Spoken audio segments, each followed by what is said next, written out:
श्री गणेशाय नमः। श्री हरि।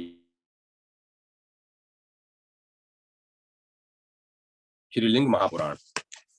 भगवान महेश्वर का नंदी नाम से उनके पुत्र के रूप में प्रकट होना तथा शिलाद द्वारा नंदीकेश्वर शिव की स्तुति।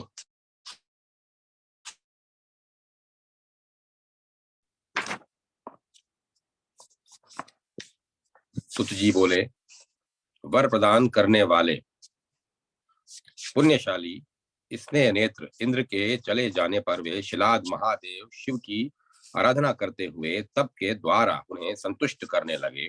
इस प्रकार निरंतर तपस्या में संलग्न उन द्विज शिलाद के 1000 दिव्य वर्ष एक क्षण की भांति अद्भुत रूप से व्यतीत हो गए।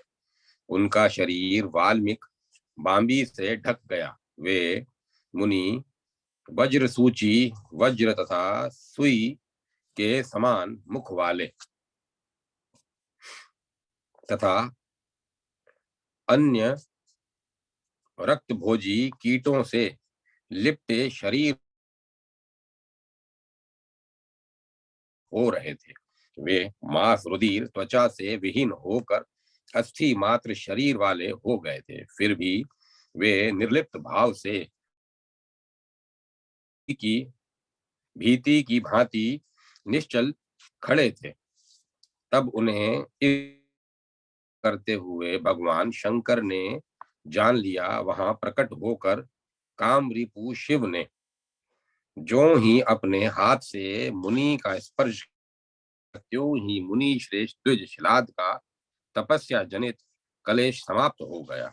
तदंतर तपस्या रत उन मुनि के तप से संतुष्ट होकर भगवान शंकर ने उनसे कहा, मैं अपने गणों तथा उमा सहित आप पर प्रसन्न हूँ। हे महामते, इस तपस्या से आपका क्या प्रयोजन? मैं आपको सर्वज्ञ तथा समस्त शास्त्रों के रहस्यों का पारगामी विद्वान पुत्र प्रदान करता हूँ। तब देवेश शिव को प्रणाम करके और उनकी स्तुति करके शिलाद मुनि हर्षपूर्ण गदगद वाणी में चंद्रभूषण शिव से कहने लगे।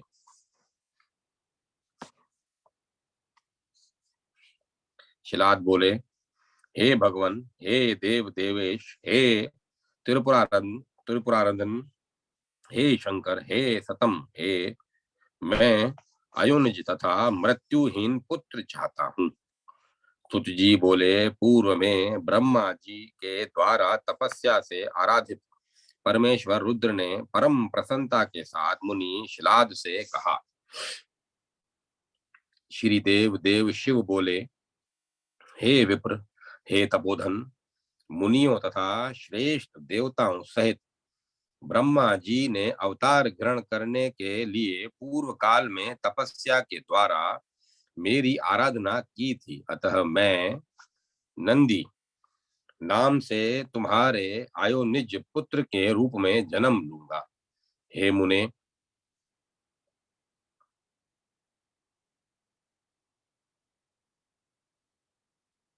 आप मुझे आप मुझ जगत पिता के भी पिता होंगे।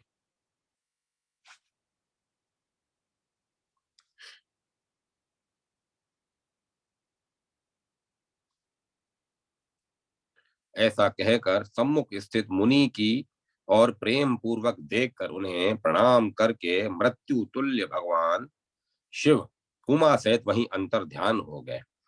मैं, हे महामुने, भगवान रुद्र से पुत्र प्राप्ति का वरदान पाकर यज्ञ विदों में श्रेष्ठ मेरे पिताजी यज्ञ करने के लिए प्रसन्नता पूर्वक विशाल यज्ञशाला में पहुंचे। तब मैं पूर्व ही भगवान रुद्र की आज्ञा से उनके पुत्र के रूप में उस अनगण में प्रादुर्भूत हो गया। उस समय मैं प्रलयाग्नि के समान प्रभा से समन्वित था। उस समय शिलाद मुनि के पुत्र रूप में मेरे आविर्भूत होने पर पुष्कर, आवर्तक आदि मेघ बरसने लगे। किन्नर, सिद्ध, साध्य तथा आदि गगनचारी देवतागण गान करने लगे और इंद्र पुष्पराशि मिश्रित वृष्टि करने लगे। उस समय काल सूर्य के समान आभा वाले जटा मुकुट धारण किए, 3 नेत्रों से युक्त, 4 भुजाओं वाले, हाथों में शूल टंक गदा धारण करने वाले, वज्र लिए हुए, हीरे के सदृश उज्जवल दांतों वाले, इंद्र के द्वारा आराधित, कानों में हीरे का कुंडल धारण किए हुए, घोर विग्रह वाले तथा मेघ सदृश गंभीर ध्वनि से संपन्न मुझ बाल शिशु को देखकर ब्रह्मा आदि इंद्र तथा सभी मुनीश्वर स्तुति करने लगे, और सभी अप्सराएं चारों ओर से वाद यंत्र बजाने लगी तथा नृत्य करने लगी। हे मुनि श्रेष्ठ, ऋग्वेद, यजुर्वेद तथा सामवेद के माहेश्वर मंत्रों के द्वारा आनंद पूर्वक मेरी स्तुति करके ऋषियों ने मुझे प्रणाम किया। ब्रह्मा, विष्णु, रुद्र, इंद्र, साक्षात अंबिका, शिवा, देवगुरु, बृहस्पति, चंद्रमा, महातेजस्वी सूर्य, वायु, अग्नि, ईशान, नेत्रति, यक्ष, यम, वरुण, वैश्वेदेव, सभी रुद्र, महाबली, वसुगण, साक्षात लक्ष्मी, इंद्राणी, देवी, ज्येष्ठा, सरस्वती, अदिति, दिति, श्रद्धा, लज्जा, धृति, नंदा, भद्रा, सुरभि, सुशीला, सुमना, वृषेंद्र, महातेजस्वी, धर्म तथा धर्म पुत्र मुझे घेर कर मेरा आलिंगन करके मेरी स्तुति करने लगे। हे मुनि श्रेष्ठ, उस समय पुण्य आत्मा वाले मेरे पिता मुनि शिलाद भी इस प्रकार के रूप वाले इष्ट प्रद पुत्र को देखकर प्रेम पूर्वक प्रणाम करके मेरी स्तुति करने लगे। शिलाद बोले, हे भगवान, हे देव देवेश, हे त्र्यंबक, हे अव्यय, आप मेरे पुत्र हैं और जगत के रक्षक हैं, अतः अब मुझे दुख किस बात का। हे पुत्र, हे स्वर्ग सर्वव्यापी, हे सर्वज्ञ सर्वव्यापी, आप जगत के रक्षक हैं, अतः मेरे भी पिता हैं। हे अयोनिज, आपको नमस्कार है। हे जगत योने, हे पितामह, हे पुत्र, हे महेशान, हे जगत गुरु, आप जगत के पिता हैं। हे वत्स, हे वत्स, हे महाभाग, हे परमेश्वर, मेरी रक्षा कीजिए। हे सुरेश्वर, आपने मुझे आनंदित किया है, अतः आप नंदी नाम से विख्यात होंगे। हे नंदिन, मुझे आनंद प्रदान कीजिए, मैं आप जगदीश्वर को प्रणाम करता हूँ। हे विभो, आप प्रसन्न होइए। हे नंदिन, आप महेश्वर के मेरे यहाँ अवतीर्ण होने पर आज मेरे माता पिता रुद्रलोक चले गए। पितामह, प्रपितामह आदि भी रुद्रलोक चले गए। हे जगत प्रभु, मेरे रक्षार्थ पुत्र रूप में आपके अवतार लेने पर आज संसार में मेरा जन्म सफल हो गया। हे सुरेशान, आपको नमस्कार है। हे नंदीश्वर, आपको नमस्कार है। हे पुत्र, हे महाबाहो, हे देव देव, हे जगत गुरु, मेरी रक्षा कीजिए। हे नंदीश, देवताओं तथा दानवों के द्वारा स्तुति से स्तवन के योग्य हे वत्स, आपके प्रति पुत्र भाव समझकर मैंने जो भी कहा है उसे आप क्षमा करें। हे पुत्र, जो मेरे द्वारा कहे गए इस स्तवन का भक्ति पूर्वक पाठ या श्रवण करता है अथवा द्विजों को इसे सुनाता है, वह मेरे साथ आनंद प्राप्त करता है। इस प्रकार बाल रूप पुत्र नंदी की स्तुति करके अत्यंत आदर पूर्वक उन्हें प्रणाम कर उत्तम व्रत धारण करने वाले मुनि शिलाद मुनीश्वरों की ओर देख कर बोले, हे मुनिगण, हे मुनिगण, आप सभी लोग मेरे महान अशुण भाग्य को देख लें। जो भी मेरे यज्ञांगण में अविनाशी भगवान महेश्वर मेरे पुत्र होकर नंदी के रूप में अवतरित हुए हैं। संपूर्ण जगत में कौन मनुष्य, देवता अथवा दानव मेरे समान है, क्योंकि मेरे हितार्थ ये नंदी मेरी यज्ञ भूमि में प्रादुर्भूत हुए हैं। इस प्रकार श्री लिंग महापुराण के अंतर्गत पूर्व भाग में नंदी केश्वरोत्पत्ति नामक 42वां अध्याय पूर्ण हुआ। 43वां अध्याय शिलाद द्वारा पुत्र नंदी केश्वर को वेदादि की शिक्षा प्रदान करना। ऋषियों द्वारा नंदीकेश्वर की आयु अल्प बताने पर शिलाद का दुखी होना और नंदीकेश्वर द्वारा त्र्यंबक मंत्र का जप एवं महेश्वर पार्वती द्वारा उन्हें अपने पुत्र रूप में अमर होने का वरदान देना। नंदीकेश्वर बोले, महेश्वर को प्रणाम करके पिताजी मुझको साथ लेकर प्रसन्नता पूर्वक अपनी कुटी में लौट गए। जैसे निर्धन व्यक्ति निधि पाकर हर्षित हो जाता है, वैसे ही वे उस समय हर्षयुक्त थे। हे महामुने, जब मैं शिलाद की कुटी में गया तब अपना देविक दिव्य रूप छोड़कर मैं मनुष्य रूप में हो गया। उस समय किसी अज्ञात कारणवश मेरी दिव्य स्मृति नष्ट हो गई। लोक पूजित मेरे पिताजी ने मुझे मानव रूप में देखकर अपने बंधुओं सहित दुख से व्याकुल होकर इत्यादिक अत्यधिक विलाप किया। पुत्र वत्सल तथा सर्वज्ञ शालंकायन पुत्र शिलाद ने मेरे जात कर्म आदि संस्कार किए। हे महामुने, उन्होंने ही मुझको ऋग्वेद तथा यजुर्वेद शाखाओं और सामवेद की हजार शाखाओं का सांगोपांग उपदेश किया। साथ ही उन्होंने मुझ आयुर्वेद, धनुर्वेद, गांधर्व विद्या, अश्व लक्षण, हाथियों के लक्षण, मनुष्यों के लक्षण आदि की शिक्षा प्रदान की। मेरा 7वां वर्ष पूर्ण होने पर परमेश्वर की आज्ञा से मुझे देखने के लिए तप तथा योग शक्ति से संपन्न मित्र वरुण नामक 2 दिव्य मुनि श्रेष्ठ उनके आश्रम में गए।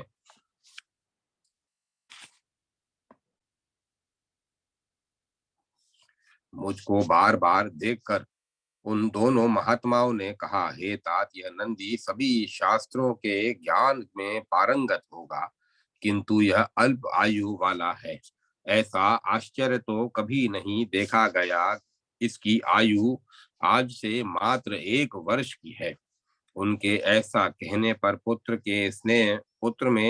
से स्नेह रखने वाले विप्रवर शिलाद मेरा आलिंगन करके दुख से व्याकुल होकर करुण स्वर में अत्यधिक रुदन,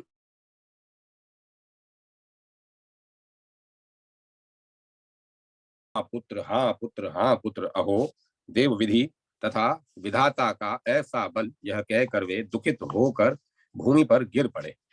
तब उनकी दुख भरी वाणी सुनकर आश्रमवासी इकट्ठे हो गए। वे इस अशुभ के लिए विहल होकर मंगल रक्षा कृत्य करने लगे। उन्होंने अन्य सभी सामग्रियों सहित मधुलिप्त 10,000 ध्रुवा की त्र्यंबक मंत्र से आहुति देकर उमापति त्र्यंबक उमा महादेव को संतुष्ट किया। पिताजी संज्ञा शून्य हो गए। पिता मैंने भी बहुत विलाप किया, भी चेतना रहित हो मृत की भांति पड़े रहे। मैं मृत्यु से भयभीत हो गया और साक्षात की भांति भूमि पर पड़े हुए अपने पिता तथा पितामह को शीघ्रता पूर्वक सिर झुकाकर प्रणाम के एवं उनकी प्रदक्षिणा करके रुद्र जप में संलग्न हो गया। त्रिनेत्र 10 भुजाओं वाले शांत वाले सदा शिव भगवान त्र्यंबक का अपने हृदय कमल में ध्यान करके मैं जप कर रहा था। तब मैंने देखा कि नंदी के पुण्य नदी के पुण्य तट पर मैं स्थित हूँ और अर्ध चंद्रमा को आभूषण के रूप में धारण करने वाले महादेव उमा सहित प्रसन्न होकर प्रकट हुए और मुझसे कहने लगे, हे नंदिन, हे महाबाहो, तुमको भला मृत्यु से भय कहाँ? मैंने ही उन दोनों विप्रों को भेजा था। तुम इसमें संदेह नहीं है।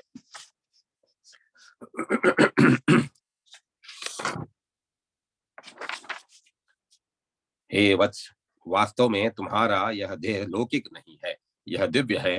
हे वत्स, पूर्व में शिलाद देवताओं, मुनियों, सिद्धों, गंधर्वों तथा श्रेष्ठ दानवों ने तुम्हारे जिस शरीर का दर्शन किया था और जिसका पूजन किया था वह दिव्य था। हे नंदीकेश्वर, संसार का यह स्वभाव है कि सुख दुख बार बार आते रहते हैं। मनुष्यों के लिए स्त्री भोग का परित्याग ही सर्वथा उचित है, ऐसा विवेकी पुरुष कहते हैं। मुझसे ऐसा कहकर महान कष्टों को दूर करने वाले सभी देवताओं के महेश्वर भगवान रुद्र, हर, वृषभ ध्वज तथा परमेश्वर महादेव ने अपने दोनों अत्यंत शुभ हाथों से मुझे स्पर्श किया और उनका मन प्रसन्न हो गया।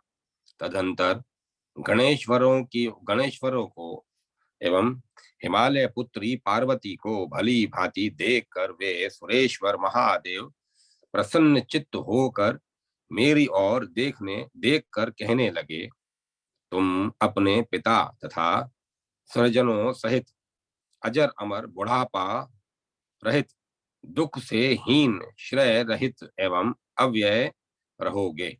तुम मेरे प्रिय गणेश्वर हो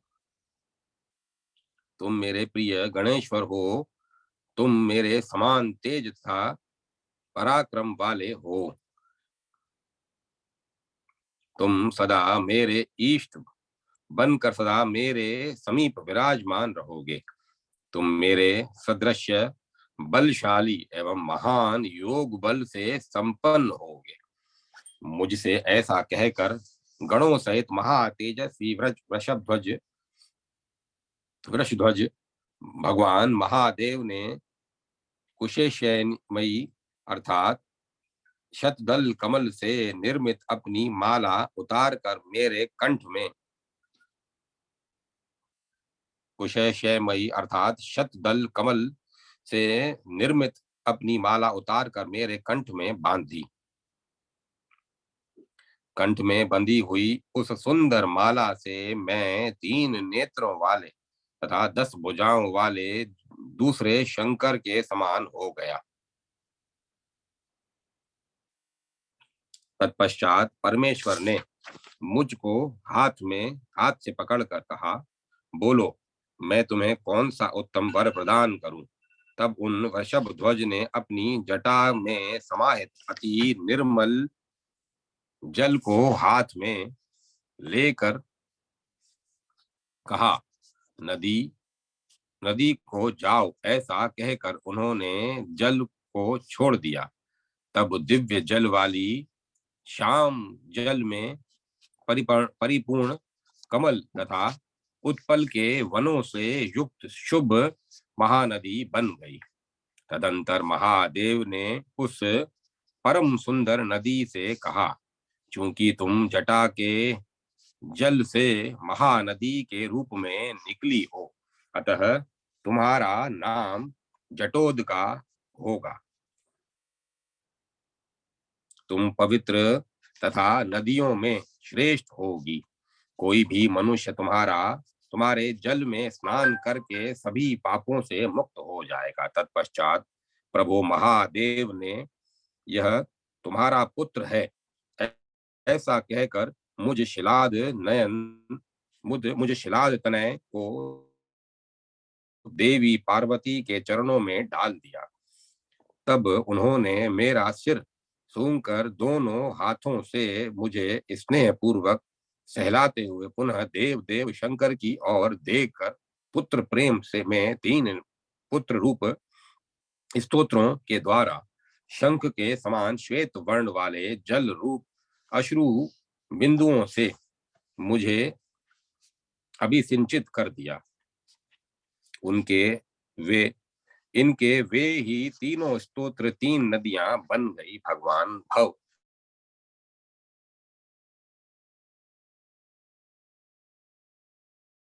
त्रिस्तोत्र प्रदान की।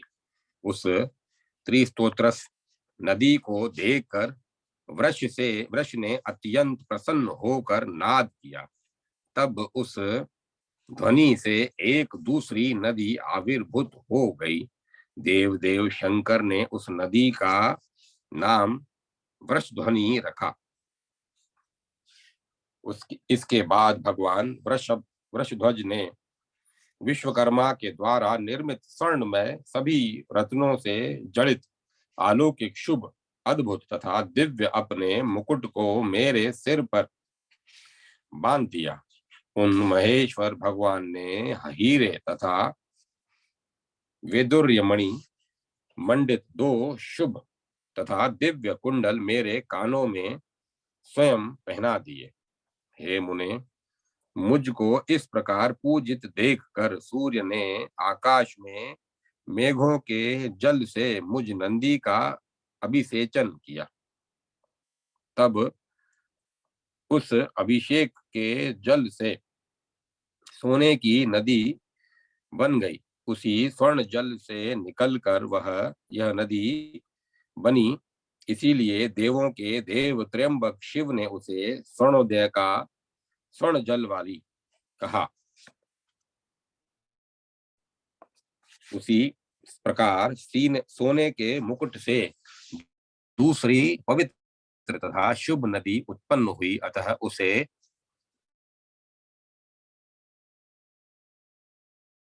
है।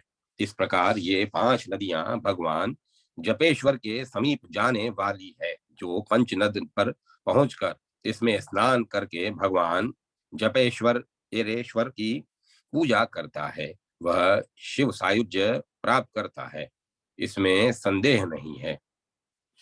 इसके बाद सभी भूतों के स्वामी भगवान महादेव ने हिमालय पुत्री अजन्मा शिवार्णी उमा देवी से कहा, हे देवी, मैं भक्तों के स्वामी देव नंदीकेश्वर का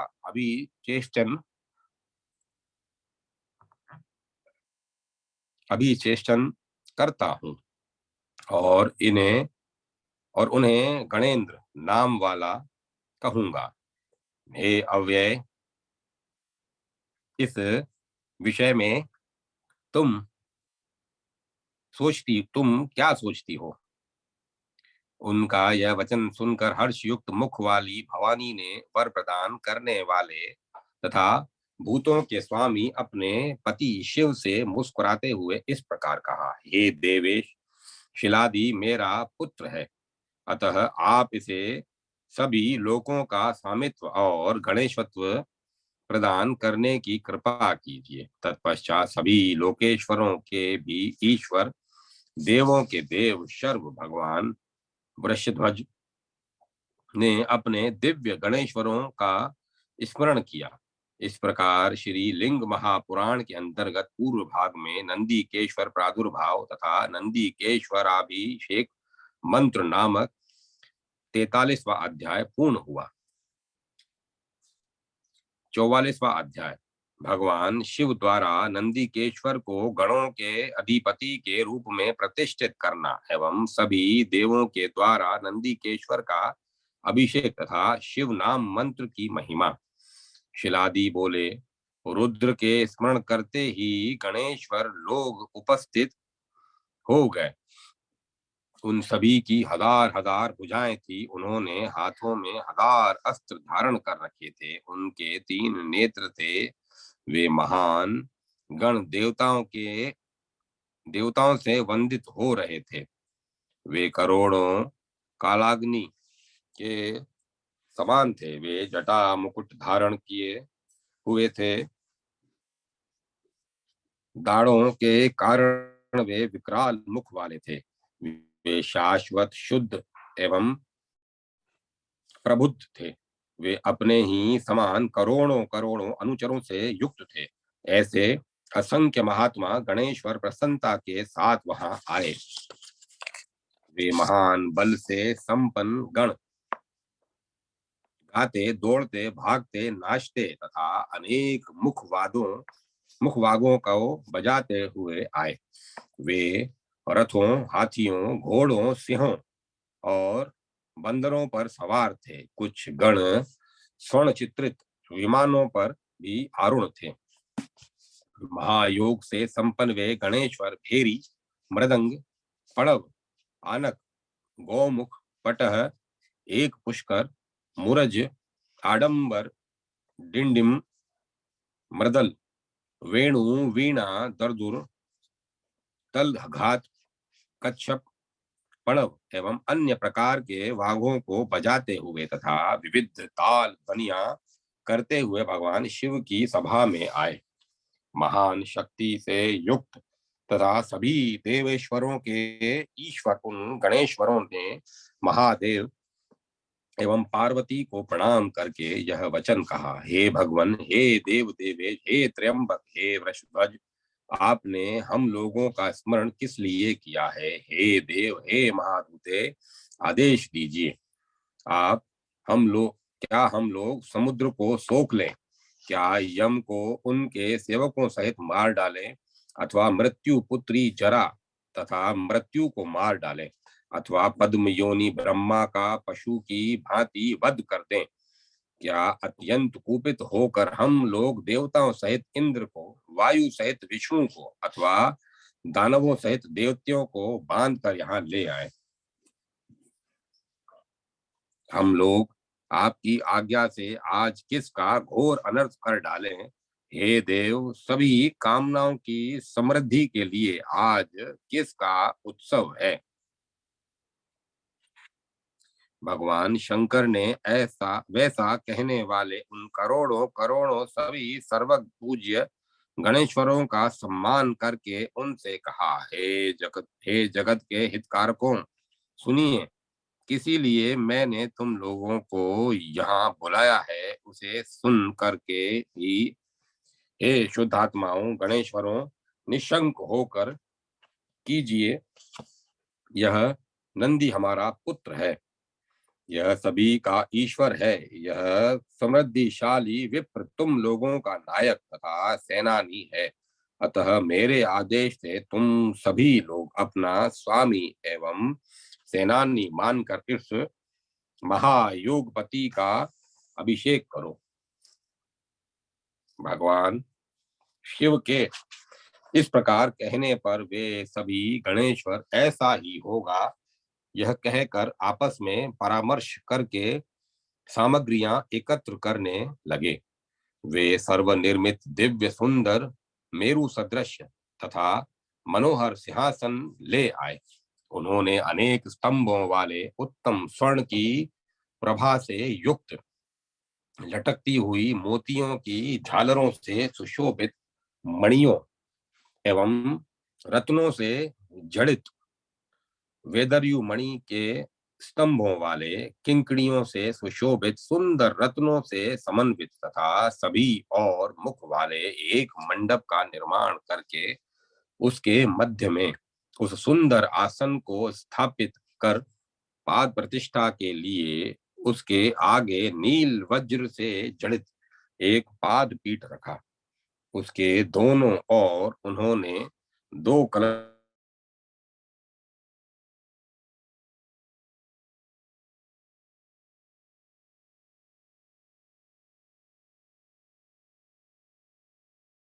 और मिट्टी के हजारों कलश वहां रखे थे, जो सभी तीर्थों के जल से परिपूर्ण थे। महात्मा परमेष्टि ब्रह्मा ने दिव्य वस्त्र युगल, दिव्य कंद केयूर, कुंडल, मुकुट, हार, 100 शलाकाओं, तीलियों वाला छत्र और एक बाल व्यजन प्रदान किया। शंख तथा मोतियों की माला के समान गौर वर्ण वाले दंड से सुशोभित और चंद्रमा के समान शुभ्र व्यजन स्वर्ण का दंड मुठ लगा हुआ चामर, भली भांति पूजित ऐरावत तथा सुप्रतीत ये दो हाथी विश्वकर्मा के द्वारा बनाया हुआ एक सोने का मुकुट, जो दो स्वच्छ तथा दिव्य कुंडल, श्रेष्ठ आयुध वज्र, सोने का सूत्र तथा दो केयूर वहां रखे गए। देवताओं के द्वारा पूजित उन गणेश्वरों ने चारों ओर उनके अनेक प्रकार के अन्य आवश्यक सामग्रियों को सावधान होकर वहां उपस्थित कर दिया। तदंतर इंद्र सहित विष्णु आदि देवता, मुनि गण, भगवान ब्रह्मा, नव ब्राह्मण मरीचि, भृगु, अंगिरा, पुलत्स्य, पुलह, क्रतु, दक्ष, अत्रि तथा वशिष्ठ, ये 9 ऋषि ब्रह्मा जी के मन से उत्पन्न होने के कारण तथा ब्रह्मवादी और ब्रह्मात्मिक होने से नव ब्राह्मण कहलाते हैं। देवताओं सहित सभी लोकपाल प्रसन्नता पूर्वक वहां गए। उन सभी के वहां आ जाने पर भगवान परमेश्वर ने समस्त संस्कार विधि संपन्न कराने के लिए पितामह ब्रह्मा को आदेश दिया। तब उनका आदेश पाते ही भगवान ब्रह्मा भी ने भी ध्यान पूर्वक संपूर्ण अभिषेक क्रम संपन्न कराया। तत्पश्चात भगवान ब्रह्मा ने पूजन करके स्वयं उनका अभिषेक किया। इसके बाद शिव के आदेश से विष्णु ने, फिर इंद्र ने और लोकपालों ने गणेंद्र का विधि पूर्वक अभिषेक किया। तदंतर ऋषियों तथा पितामह आदि ने उनकी स्तुति की। तब उन सभी के स्तुति कर लेने पर समस्त जगत के स्वामी विष्णु ने सिर पर अंजलि बांधकर एकाग्र चित्त होकर उनकी स्तुति की और हाथ जोड़े हुए झुककर जय जयकार किया। तत्पश्चात सभी गणेश्वरों, देवताओं और असुरों ने भी क्रम से संपूर्ण कृत्य किया। इस प्रकार ब्रह्मा सहित सभी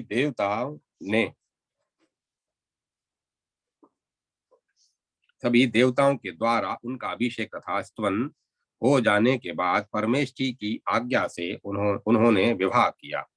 सुयशा नामक जो मरुतों की पुत्री थी, वह उनकी भार्या हुई। उस सुयशा को चंद्रमा के समान प्रभा युक्त तथा विशेष शोभा संपन्न एक छत्र भेंट किया गया। हाथों में चामर लिए हुए स्त्रियों से कुछ युक्त उस सुयशा को 2 चामर भी प्रदान किए गए। मेरे साथ उसने भी एक अत्यंत सुंदर सिंहासन ग्रहण किया। भगवती महालक्ष्मी ने मुकुट आदि सुंदर आभूषणों से उसे अलंकृत किया। उसे देवी के गले का अति सुंदर हार भी प्राप्त हुआ। वृषेंद्र, श्वेत हाथी, सिंह ध्वज, रथ और चंद्रमंडल के समान प्रभा वाला स्वर्ण छत्र भी भेंट किया। अब मेरे समान कहीं भी कोई पुत्र नहीं था। मुझको परिवार सहित लेकर संबंधियों तथा बांधवों को भी साथ लेकर देवी के साथ भगवान महेश्वर वृषभ पर आरूढ़ हो चल पड़े। तब मेरे तथा गणों के साथ शिव एवं पार्वती को देखकर मुनियों, देव ऋषियों, सिद्धों और द्विजों ने शिव की आज्ञा हेतु प्रार्थना की। तत्पश्चात हिमालय की पुत्री के पति प्रभु शिव की आज्ञा से नंदी ने उन पुण्य लोगों के लिए शुभ पशुपत आज्ञा प्रदान की। तब मुनि श्रेष्ठ नंदी से उन शिव की आज्ञा दीक्षा पाकर वे मुनि लोग शिव भक्त हो गए। अतः सभी को शिव की पूजा करनी चाहिए। यदि कोई मनुष्य बिना नमस्कार के ही शिव के नाम का उच्चारण करता है तो उसे 10 ब्रह्म हत्या के समान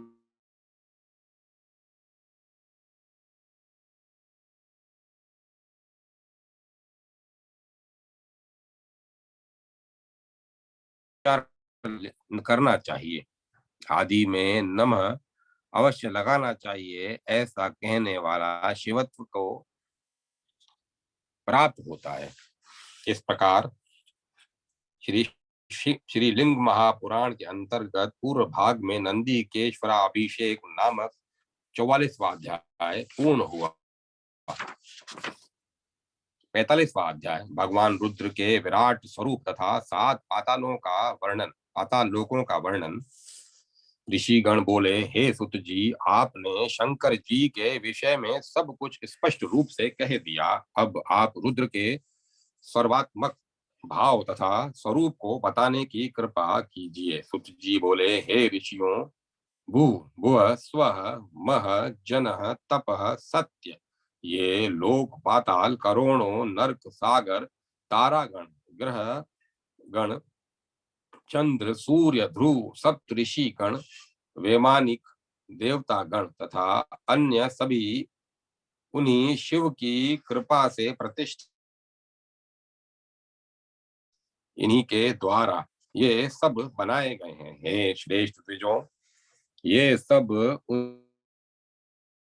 आत्म स्वरूप हैं। वे सर्वात्मा शिव सभी के सर्वदा समिष्टि रूप से स्थित हैं, सभी में सर्वदा समिष्ट रूप से स्थित हैं। उन्हीं की माया से मोहित होकर अज्ञानी लोग सर्वात्म रूप भगवान महादेव, महात्मा महादेव तथा महेश्वर को, उन्हीं की माया से मोहित होकर अज्ञानी लोग सर्वात्म रूप महात्मा महादेव तथा महेश्वर को नहीं जानते हैं। उन भगवान रुद्र का शरीर ही तीनों लोक है। अतः उन्हें प्रणाम करके मैं जगत के शुभ विस्तार का वर्णन करूंगा। पहले जैसे मैंने आप लोगों से कहा है, अंड के आकार और ब्रह्मांड तथा भुवनों के स्वरूप को बता रहा हूं। पहले जैसा मैंने आप लोगों से कहा है, अंड के आकार और ब्रह्मांड तथा भुवनों के स्वरूप को बता रहा हूँ। पृथ्वी, अंतरिक्ष, स्व, मह, जन, तप, सत्य, ये 7 शुभ लोक अंड से प्रादुर्भूत हुए हैं। हे ब्राह्मणों, उनके नीचे महातल आदि 7 तल हैं। उनके भी नीचे क्रम से नरक स्थित है। महातल स्वर्ण का बना हुआ है और वह भी रत्नों से सुशोभित है। यह अद्भुत प्रसादों तथा शिव के मंदिरों से युक्त है। यह अनंत शेष नाग, बुद्धिमान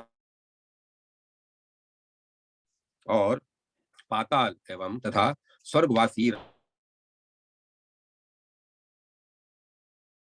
युक्त हैं। हे विप्रों, रसातल चट्टानों से युक्त है। तलातल बालुकामय है। सुतल पीले वर्ण का कहा गया है और वितल विद्रुम मूंगे की प्रभा वाला है। अतल श्वेत वर्ण का है और तल काले वर्ण का है। हे परतों, उन नीचे के तलों का विस्तार पृथ्वी के समान है। सभी तलों की जो समाहित संख्या है, उन सभी के अंतर्वृत्ति आकाश 11,000 योजन के विस्तार वाले हैं। सभी तलों के मेघाच्छादित अंतरिक्ष भाग को 30,000 योजन वाला माना गया है तथा इन सभी तलों का भौगोलिक विस्तार 1,07,000 योजन।